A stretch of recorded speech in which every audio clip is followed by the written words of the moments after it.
So we're trying something new with our introduction. Coming up today on the show, we're going to talk about NASCAR and the updates and the endless overtime in Nashville. We'll also look at some driver maturity throughout racing, And I watched Drive to Survive for the first time. and we'll take a quick peek at that Verstappen Norris incident. This is FR Racing's Garage Talk.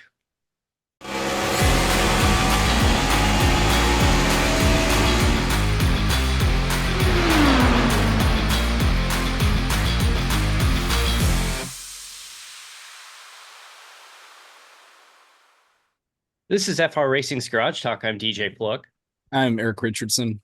So we changed up the opening a little bit. We're trying to work on a little bit of retention to try to get people hooked and stay earlier. You notice that with the way our introduction is set up, it's like 40 seconds before you see us. It only took almost 100 episodes to figure that out. But hey, you know what? Better late than never. Yeah, the analytics don't lie. It'll be fun.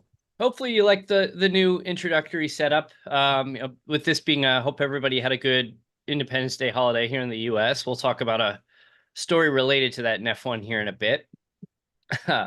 But yes, that's why coffee is here. We're filming this in the morning instead of in the usual evening after Wednesday Night Dash like we usually do. So it's coffee instead of beer tonight, or this morning rather. Different pick me up. Yes, this is just coffee. It's not anything else. It is not an Irish coffee. Although that does sound delicious right now. It certainly does. Maybe you'll have one later, but actually we'll go right into it. So Silverstone or Silverstone, depending on who you ask, is coming up this weekend, and some news, some not so news, and we got some drivers filling in for FP1 as the regulations state. And yeah, you have to record 2 FP1 sessions throughout the year with backup drivers. And some of the articles that are written make it very clear that the author of the article is either going for clickbait or doesn't understand that rule. Yeah, I just looked at one. It's Sergio Perez replacement in all caps. Wait, what? Yeah, but then you look and it's like, oh, somebody's stepping in for FP1. FP1. Oh, yeah, who cares? Whatever. I think the funniest story of the weekend is, we have the Independence Day holiday. You, for the moment, have the one American driver, Logan Sargent, who will be driving a Union Jack painted for Williams. Yeah, and what's really cool with that, it has I think I saw 1,005 names of the people that work for Williams. Like their names are the colors. Oh, I didn't know that. That's very cool. Looking at it even closer, it's really cool. It is a good looking car. It's just ironically hilarious that you're making an American drive that just, right after, U.S. Independence Day from England. Yeah. Funny, but hey, Yeah, I'll take it. It's a cool livery. I mean, I don't think there was anything malicious behind that. It's their home race. But I think it just happens to line up that way. Yeah, it lined up. But I think at the same time, I'm sure there were a few laughs when that idea was pitched, that making an American do that. Oh, I'm sure. And especially since the American is on the way out at the end of the year, if not earlier. Yeah, it's rumored that he's been having some discussions about IndyCar, which would be cool. I'd like to, see how he does there. And, Romain Grosjean and Marcus Ericsson, for that matter, have had varying levels of success. Ericsson won the Indy 500. Hasn't been as good since he went to Andretti. He had a good Detroit GP. He did. But it's been mediocre results other than that. I want to see Kevin Magnussen come to IndyCar, just because he'd be an absolute menace. And I want to see him and Ferrucci go at it. Him and Ferrucci go at it. Yeah, you'd have a 3-way fight between Grosjean, and Ferrucci. And were Grosjean and Magnussen on Haas at the same time ever? I'm not sure. I don't remember if they were there at the same, because I know Magnussen replaced him, but I don't know. I think this nice little fight, I think this would be a lot of fun for the IndyCar storyline. I feel I like mean, we could actually see a lot of the Formula One drivers potentially come over to IndyCar because the seats are filling up and there's still a lot of drivers without a seat. yeah, Uh, and Ollie Behrman just committed to Haas, yep, and that's we been saw rumored for a Carlos while. Sainz with no team. And Daniel Ricciardo is still, you see one story that he's locked in for next year, but then you hear another story that he's done. Um, Valtteri Bottas, concerns about him and him like losing interest in driving because of all his other ventures and his cycling that he's been doing, Yeah, his dirt you cycling. And have Esteban Ocon that still is out of the seat. wouldn't that be hilarious if like Carlos Sainz left Formula One altogether? I just don't see that happening, but I don't know where uh, he's going. I mean, he's been rumored to Audi. He's been rumored to Williams. He's been rumored to have at least discussed Mercedes, but it sounds like Kimi Antonelli was cleared with that ruling change that he'll be heading to Mercedes next year, Looks barring like I some have weird thing. a guest visitor behind me again with my cat. At least not on camera this time or blocking your camera this time. Now behind is okay. Yeah, it's I think all across the race series, it's been silly year. Yeah. It I has mean, not been silly season. We had a you massive announcement in IndyCar with driver changes got a new team coming in. and new team coming in, and Alexander Rossi will be out at McLaren McLaren musical chairs. with Christian Lundgaard taking over the seven now. So we'll see who goes to Rahal. We'll I see mean, where Rossi ends up. at least with Rossi and McLaren, his contract was up. It wasn't like they just ripped up another contract, which Yeah, they seem to be. Although I don't, I have to double check to see if this was real or not. But Rossi made some kind of post on social media, or like some kind of post. I forget which one that um may have been a jab at Zach Brown. let's go back and look. Uh, I don't. I really. I don't know what I think of Zach Brown. It's like if you're on his good side, he seems like he's really cool and cool to work with. But the moment like things start to slip, he just seems like he could be just a real pick a word, you know. It'd be fun to have the opportunity just to get to know him and just see what type of business person that he is. And I've also seen maybe question marks that Tony Kanaan is maybe the one pulling a lot of these driver changes as well. He's been very vocal about people criticizing them on social media. If you noticed, Yeah, I sent you something and he's kind of trolling people making comments, which is fun to see him connecting, but also like, well, what you doing? so apparently the rumor is actually Rossi wanted a multi-year deal and McLaren only wanted to give him a year extension, which is interesting. I mean, it's been good for them.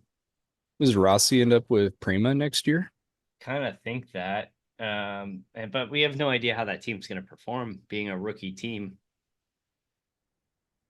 And at least they're not like a brand new team in auto racing. They've been around motorsports for a while. Yeah, they have.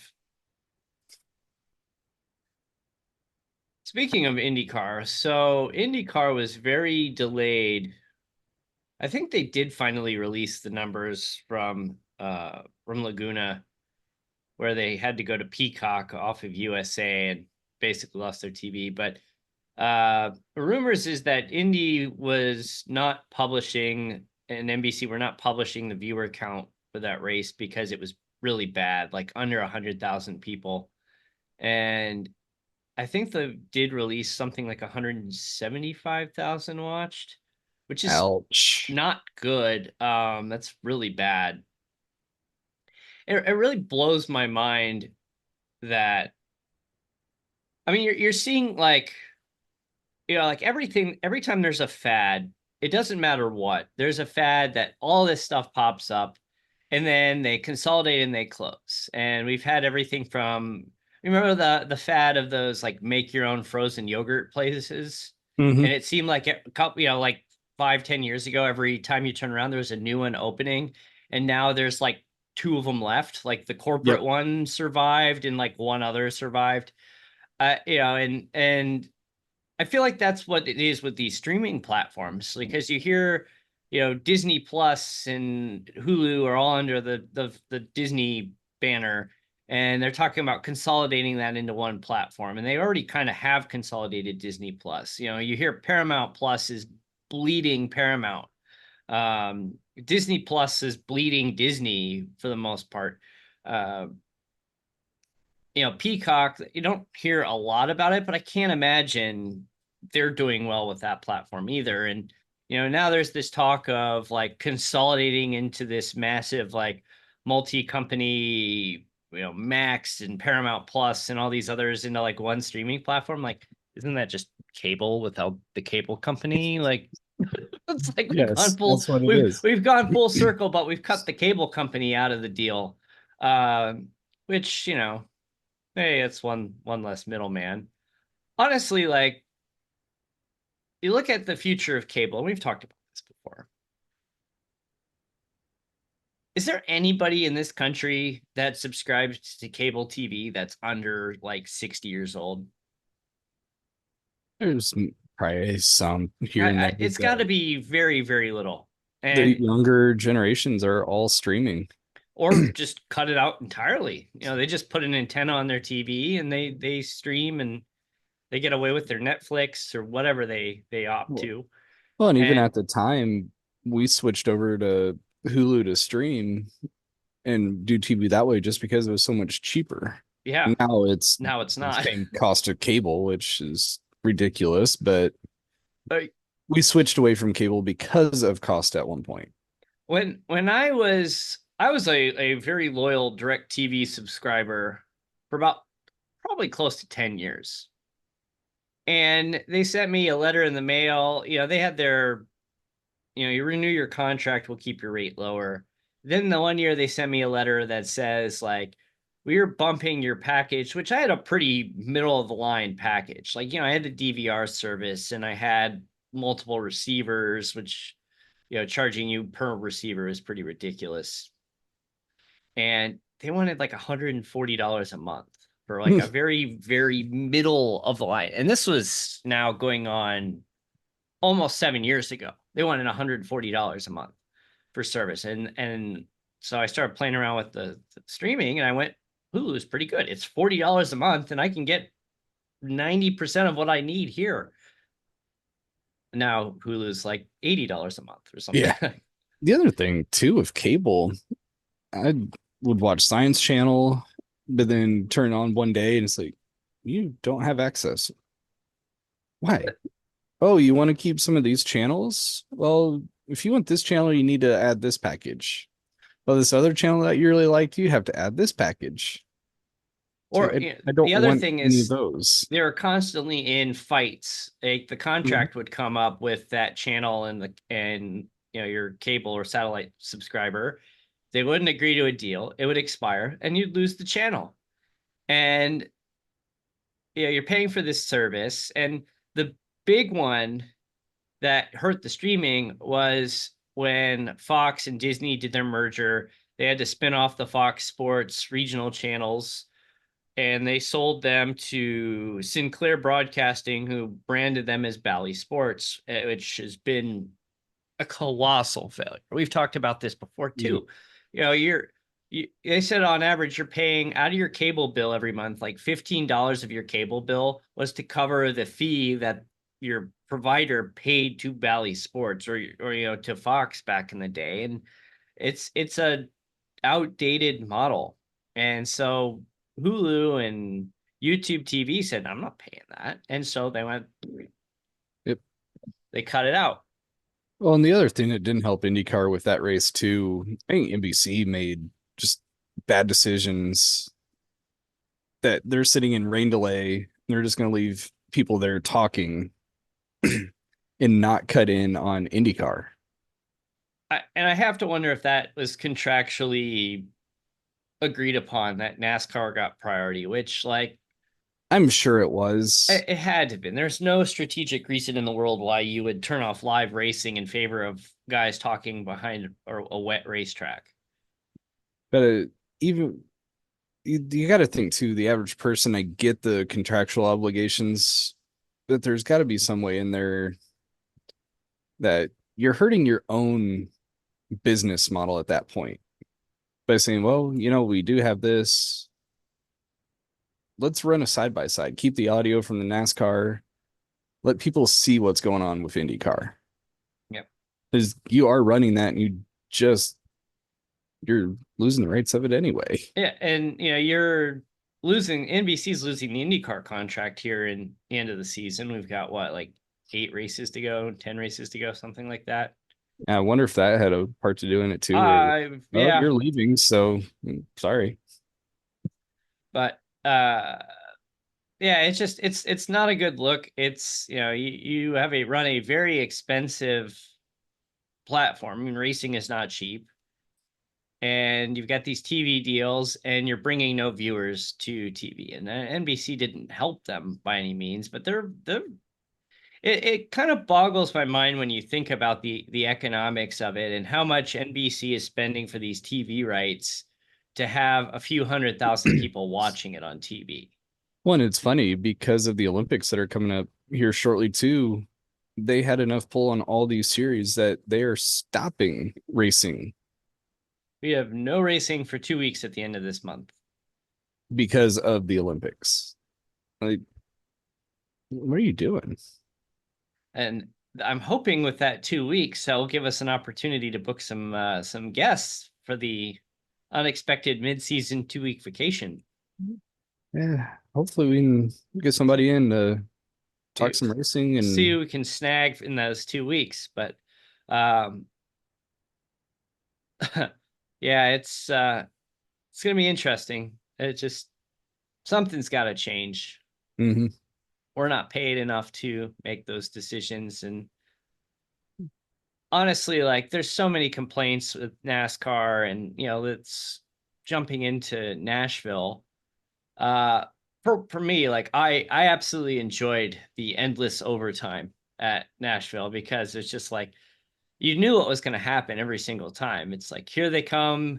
These guys are on fumes, and up 4 of them in the front didn't pit again. One of those 4 will run out at some point. Hopefully not on the restart, which did happen it happened. a few times. Ruin races for people. Kyle Larson didn't stop. Hamlin ended up having to pit at some point, and somehow Joey Logano saves enough to win that race. I like how people are talking like he had to have a bigger fuel tank and all this and all that.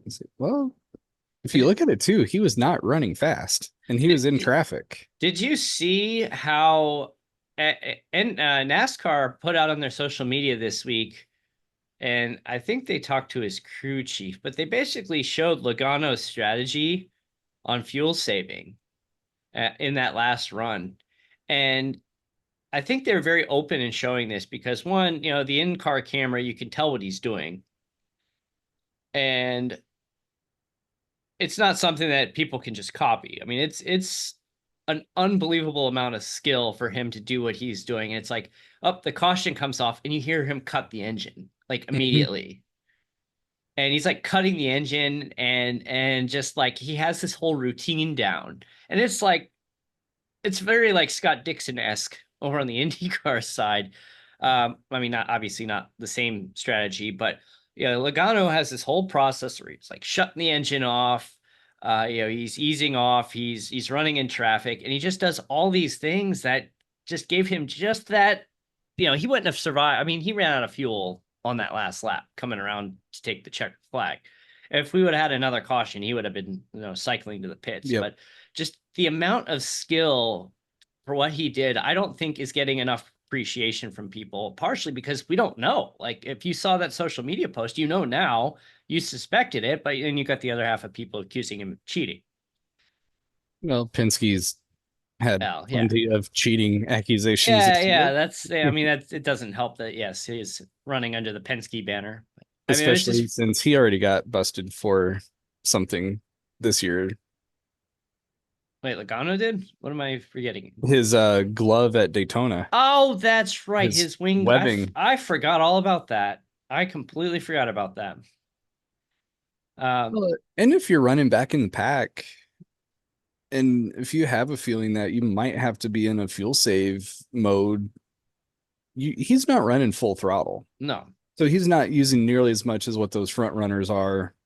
He's running in draft. So he can get a lot of fuel savings. And when we did the iRacing Indy 500, we did the exact same thing in the final stint. We extended a lot of fuel, but I ended up saving more than I needed to by just running partial throttle, staying behind cars, and just being very smooth with it. You can save. So yes, that was a massive savings by Logano, but it makes sense, especially if you're running in the middle of a pack. and then in other news from Nashville, Carson Hocevar was fined $50,000 for his antics. Um, I tell you what, he is not making friends. No, He had his issues last year in the truck series with, especially in Phoenix, stands out. And then he spins Harrison Burton under caution. Um, Todd, I'm just early here. Todd, 38 Gilliland. driver. Gillen, thank you. Jeez, it's early. Todd Gillen, they played some onboard leading up to that, and Kosovar's like almost like he's trying to hit him, Gilliland, and finally at the end of the clip he comes out and goes, I really hate that guy. But he is not making friends. And the thing is, he's very talented. He's not in a top tier ride, but he's pulling like young Kyle Busch antics, is how it was described. Uh, and it was, it's like, is he gonna like throw his career away because of his on track antics? Because They're nonstop. it's just every time you turn around, like you can't do Well, it. he actually took a championship away from Grant Enfinger in Mhm. trucks last year Because he because of wanted his petty antics. revenge. What did I see? Ryan Preece is taking over for Harrison Burton next year. Yeah, yeah. Harrison Burton's out the door at Wood Brothers. He hasn't done much. No, he's looked in over his head. The other one that still baffles me is John Hunter Nemechek. Yeah, He just goes out and dominates Nashville and Xfinity, and then he gets into a cup car and looks he lost. self-spun again. Yeah, he just looks lost. Like he's got so good at that Xfinity car. I almost wanted to, he's in the last four last year of the championship. And yeah, in the cup car, I mean, I don't know how much of it is he's just not able to adjust to the cup car, or maybe the legacy car is bad, which, Eric Jones hasn't had a great year either. It's just, Yeah, I don't know. what's the problem It's there? I mean, is it, every week he brings out a caution because he spins or he gets involved in something. he's still very young. I mean, He there's is. obviously time, but you look at like, Justin Allgaier, for example. Yeah, there's those people that argue he never really got a fair shake in the Cup Series. Like I don't really remember him running too many Cup Series races at all, other than the occasional fill-in, at least in recent years. But he's been a nonstop mainstay at the top of the Xfinity Series for a Mhm. very long time. Yeah, very solid driver in Xfinity. And some of the drivers, they just don't translate over. I don't know if it's just the style of racing or the competition level picks up that much, or it's maybe it's like that college football or basketball parallel where they just dominate the college level and then they go into the pros and the game is so much faster, stronger that their ability just doesn't translate. So Justin Allgaier has run 454 Xfinity races in 15 seasons, has 24 wins and 270 top tens. That's a pretty darn That's good pretty career. good. In the Cup Series, he ran 82 races in 8 years and had one top 10 finish. Maybe it is equipment, team. Well, he was driving for Hendrick. Yeah, that you would think better. Actually, most recently he drove for Hendrick. He was a fill-in. Actually, sorry, that was this year. He filled in for Kyle Larson at Charlotte. Yep. And had a Let's really see. nice run there. But you know he was also in a very good car. He let's see. Yeah, he filled in the 48 back in 2020 for a race at Indianapolis. He filled in at Spire. He in 2022 he did Talladega and Beard Motorsports. He did 2 full seasons in the Cup Series, driving in 2014 and 2015 for H. Scott Motorsports. I don't even remember them. I didn't at all. He finished 29th and 30th that year. And including actually in 2014, he didn't qualify at Talladega. His only top 10 it was in 2015 at Bristol. Harry Scott Jr. was the owner of H. Scott Motorsports. Well, it's funny. There's another Xfinity driver who is Ah, making the wrong headlines and lots of questions being raised. And I think it kind of leads into that same thing. And it's what we've talked about in other the whole like pay to play and you know which driver I'm talking about. yes. In this case, yes, but you could be referring to many drivers. On a side note, real quick before you get to that, Justin Allgaier is a year younger than us. He seems like he's been So around crazy. forever. You know what else is really crazy is, be a month younger than me, 2 months younger than you. Nico Rosberg is younger than us. Yeah, that's crazy. It's just he retired so young that it just doesn't feel like that he's that young. Like he's not even 40 yet. That's But he crazy. Mid but he's 30s, it gets ancient in the athletics world.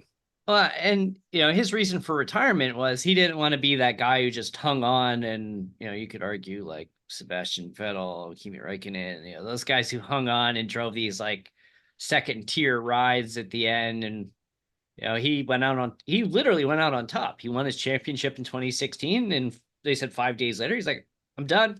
I'm gonna go. I don't want to do this anymore, and I reached the top, and I don't want to fall back down from that. It's hard to step away too, as if it's something that you've known your entire life. It's hard to step away and know when to, But because it's all you know. hard to step away for that until it really burns you out. And you can see like Truex, Martin Truex is an example of that. But then you look at Rosberg and look at like Carl Edwards, for example. Yep. Carl decided one day that I don't want to do this anymore, and he arguably is still in his prime when he walked away. Oh yeah. He had many more good years of racing, and he decided, nope, I'm done. I'm gonna go home. I'm gonna spend time with my kids while they're young, and fair enough, good for him. Yeah. Great to see.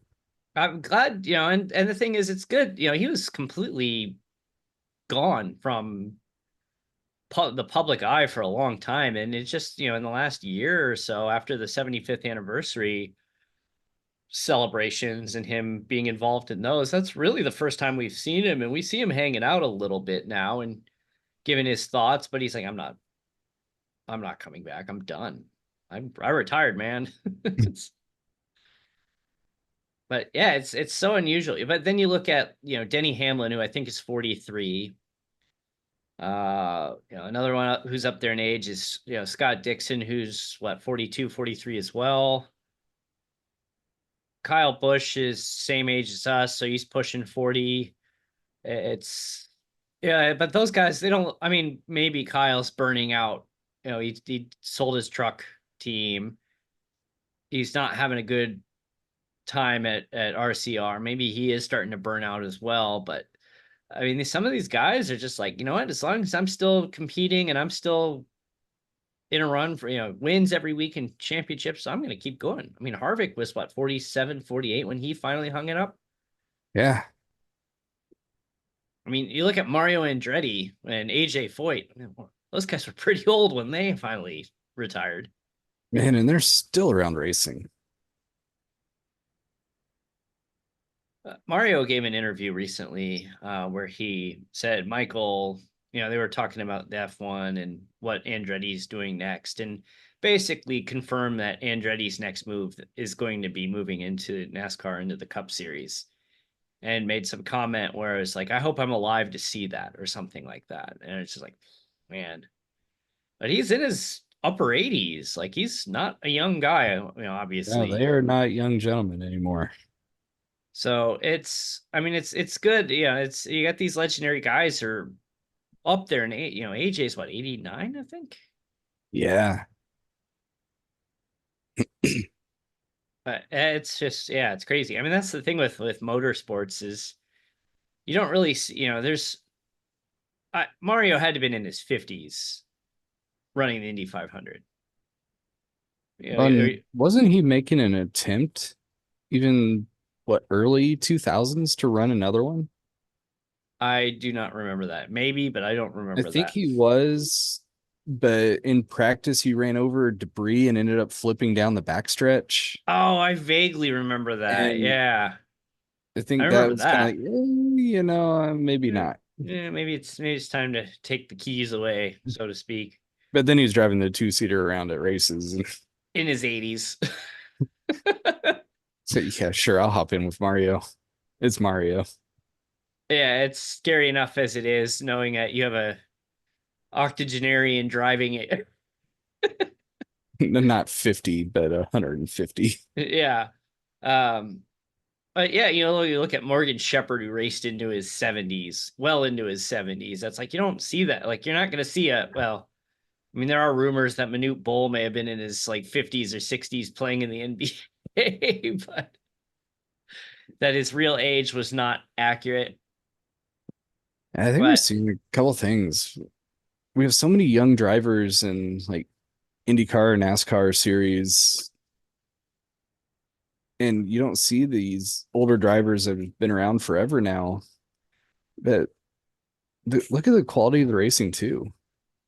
So many races just nonstop cautions. oh yeah, And kind of referencing back to the Hocevar, you got a lot of tempers out there too yeah, that are just and that's wrecking nothing. people out because they're mad. That's nothing new for NASCAR. I mean, NASCAR's always been full of hotheads over the years, but I think this is, I think it's different though when you have a 18, 19, 20-year old yeah, doing it right. versus you tick Jimmy off Spencer in somebody his who's, 40s getting upset at somebody. yeah, I mean, Jimmy Spencer, he legendary hothead, but you made him mad. You probably did something wrong because he wasn't going to just get mad at you to get mad. Yeah, it was. You really had to Where set him off. now it's, oh, you bumped me into turn two. I'm going to come back around and take you out Well, and then honestly, blame you like, for it. I don't want to. I mean, I'm going to single people out here. This change where we had these young driver hotheads, did that start with the Bush brothers? I Because feel like Kurt it probably did. Kurt was really, I mean, he matured as he got older, but he was really, really bad You go getting back to upset. some of his in-car audios. He Whew. was, I mean, he was still bad in the in-car audio, but his antics, and he had people wanting to fight him like every week. It seemed like in those early years when he rose through the ranks of the Cup Series, and Kyle's been Kyle for his entire career. Oh, one race Kyle gets parked for 2 laps for unsportsmanlike conduct. Giving the finger to the the race official. And then you got his crew chief going, Kyle, stop it. It's free country, man. It's my First Amendment rights. Well, it's even funny. This past weekend at Nashville, Chris Gabehart's yelling at Denny Hamlin, cut it out. Our car can win. Oh, and I I, think he finally admitted that he'll call his deal with Larson a rivalry now. Where last week he's like, no, it's not. It's just racing. yeah, it's a But rivalry. Reddit got him to say, yeah, it's a rivalry. It's good. It's things like that are good for the sport. I mean, as long as they're not being malicious about it. I mean, there's times you could argue he pushes the line, but there's some moments where they'll When call them savvy veteran moves. when you can race hard and keep the race green, those are great to see. And I like to see those on track battles and competition. But when your rivalry extends to the point that you're bringing out yellow flags and causing other people to get involved in wrecks and damaging their equipment and costing other teams money, that rivalry is in going too far. Yes, Like if you spin I agree. somebody in front of a field and you collect 6 cars in it because you don't like one, Because you got upset. that's Yes, you got upset on a move 10 laps earlier. Yeah, yeah, I know the feeling. that's not okay. No, And see those on track battles. That's fun. that's what made it good. That kind of stuff is what made it good. You had the Dale Senior and Jeff Gordon rivalries. You had two completely different styles of driving, and they respected each other. They battled each other, and uh, it was fun. It was tough competition, but it was fun. There was nothing Mhm. malicious between either of them, but it was a lot of fun. Well, and even right now with Hamlin and Larson on track, they probably hate each other, but they respect each other. Yeah. Mm. They know exactly where they're at and they know how to race each other hard. Hamlin does race Larson a bit harder than vice versa, but they race. So guess what I watched for the first time ever this week? What was that? Drive to Survive. I've I still never have not seen it yet. I've never watched it before. I think I actually have a guest visitor getting ready to make an appearance. We got a cat. Oh, no. Nope, never mind. So I reactivated my Netflix account after like, I don't know, probably 8, 7, 8, 9 years of not having one. And I reactivated it, which, oh boy, man, did that get expensive. I turned on the $6.99 ad supported version There you go. with my intent to cancel it at the end of the month. But I really wanted to watch the new Beverly Hills Cop movie, which came out this week. I liked it. It was good. Not a movie show, but it was definitely, I would say it's probably the best sequel. Nothing's going to touch the original. There's Yeah, not the no original. no chance. But it Too good. was, 3 was a piece of garbage. Eddie Murphy said it was a piece of garbage. 2 was, yeah, but it was good. I enjoyed it. I think I have to go back and watch it again just to fully wrap my head around it. But anyway, so I reactivated my account this week in preparation for that. So I'm like, I'll check this out. And I was very hesitant to, because I'm like, I know how many people got hooked on that show. And I'm like, I don't want another streaming channel. Just, but it's only $7 a month with the ad supported. I don't want to hook myself on another streaming That's the other platform. problem with all these streamings. They all may be $4, $5, $6, $7. And it's like, well, I want this one. I want this one. I Like, want this one. eighty Wait, I'm dollars spending for $60 Hulu. a month in extra streaming. Yeah, you got I'm $80 spending for Hulu 140 Soft. now. Yeah, so now I'm back to $140 a month that DirecTV wanted to charge me 8 years ago. But I decided I wasn't going to start from the beginning. I cherry picked, and I picked the episode where they followed him through Las Vegas last year. That's the first episode to watch. And obviously, they censor stuff for television. They don't show the full uncensored exchanges. If you have F1 TV Pro, which you can learn more about, frracingonline.com/F1 TV Pro, you can watch in car and you can hear the uncensored chatter back and forth. But, unless you're watching the in-car camera, you don't get that. You get the clips, the censored clips, and man, there are a lot of F-bombs dropped in those cars by Oh, everyone. I believe it. By everyone. And but the part I wanted to watch, because they decided to follow Ferrari around. I don't know if it was because of the incident that happened in FP1, and you remember what I'm talking about, where Carlos Sainz drove over the utility hole manhole cover, and it was welded down, but it broke, and it looked like something exploded under the car. It damaged him. They had to repair. They got a 10th place penalty because of that incident, and Fred was really, really upset about it. I And would have livid too he if it was was something outside of our furious. control. He was furious about it. And it's like you knew he was upset. But there were some clips where they did the interviews with the team principals, and he's sitting next to Toto Wolff, and the presenter is asking questions to him.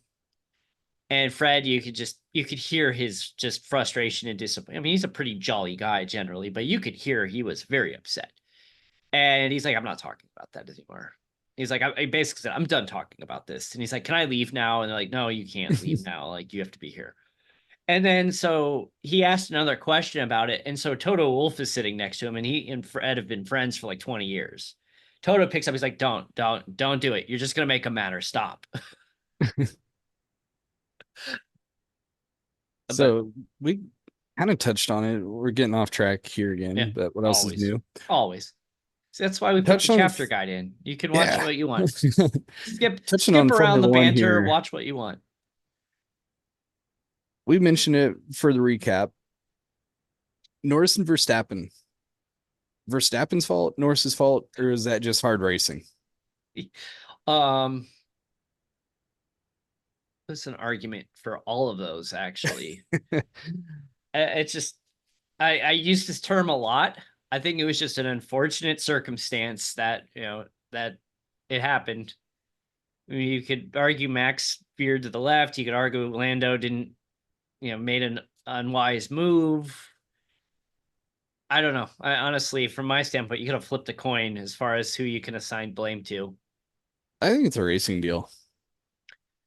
I think Max's 10-second penalty may have been a little harsh, but it is what it is. It's not It's like so funny looking at comment sections. It's, well, only Verstappen fans would blame Norris. It's like, then, well, it's the Verstappen fans that are saying Norris was dive bombing multiple turns hey, the and then friendship is over over. driving. And it's like, well, that's also why he drove off track. There was a great meme released this week. Beverly Hills Cop. We're on Beverly Hills Cop this week.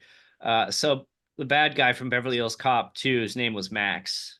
And there's a clip where Eddie Murphy's doing his make it uncomfortable, like I'm on to you, to the bad guy that he does in all the movies. And he goes to a party at the Playboy Mansion, and they get thrown out. And Eddie starts screaming. He's like, Max effed it up for everybody. Let's go home. Go home. Party's over. And they play that clip. It says, Max at lap 64. You have Eddie Murphy. Max effed it up for everyone. Well, and I get the rules and stuff and how you can't make double moves. Part of a Formula One too, it's like, stop being such drama queens. You are in auto racing. You're racing for a win. You're not gonna just expect the car in front of you to roll over. Right. This isn't a battle for 14th place and no points. I mean, this is the win. And I like how people saying, well, Verstappen can't drive when he's actually fighting a battle. That's a new Hey, one. I don't think I've heard that one I've seen before. that. Like, he can't race. He's not good and stuff if he's actually racing for position. It's like, what are you talking about? Yeah, Like, I don't really agree with that statement. then it's fun. Like, you get him, Norris coming on. Max made double move. He moved an inch to his inside. Yeah, it was not. And part of it, I want to be like, why don't you guys go check out IndyCar and NASCAR Yeah, and try to make these same complaints? You're NASCAR, you gonna just get get yourself punched. you're you're just gonna get run off the You road. you'll get run off the road, and then you're gonna get punched in the garage area after the race. Like, okay, yeah, Norris was dive bombing. Try and pull that on Hamlin and then see what happens. Yeah, You're yeah, gonna get punted into a wall some of these old school and guys off like Dale track. Senior rattling the And cage. yeah, you're passing me. Yeah, I'm gonna bump you. I'm gonna rub you as you're making the pass. I'm not gonna let it just slide by. Look at how IndyCar, they go wheel to wheel. They don't get penalized. It's a racing incident. They bump, move on. Move on. Yeah, nothing egregious. It's So unfortunate they both punctured tires, but I'm it was I'm being racing. told by my producer that we need to wrap here. So uh hope everybody had a good holiday. Keep your fingers and digits, be responsible. And Keep distance. yeah, Wednesday Night Dash will be back next week, but I will not be in attendance. And Indy Racing World Series is coming up. So register and get in for that next season. It starts on July 16th, Tuesday night, Yes, 10 it p.m. does. So again, frracingonline.com at frracingonline. And oh, congratulations to John Miles. John Miles is the winner of uh our Tyler Reddick uh fender. So I have to figure out how to ship that now. I have some shipping materials behind me, and now I have to figure out how to package this and get that to him. So congratulations, John. Thank you everybody for entering. Congrats. And we'll have another contest soon because we're approaching 100 episodes. Yes, we are. This is what I think 98, I think, this week. 97, I thought. Is it? I don't know. I can't count. Oh. We're getting close. Counting was I never failed my strong math suit. a couple Yeah. times. I'm an engineer, but I'm bad at math. Anyway, thanks for watching, and we'll still have a show next week, but I will, like I said, not be in attendance on Wednesday Night Dash. And thanks for watching. Yeah, take care. We'll see you soon.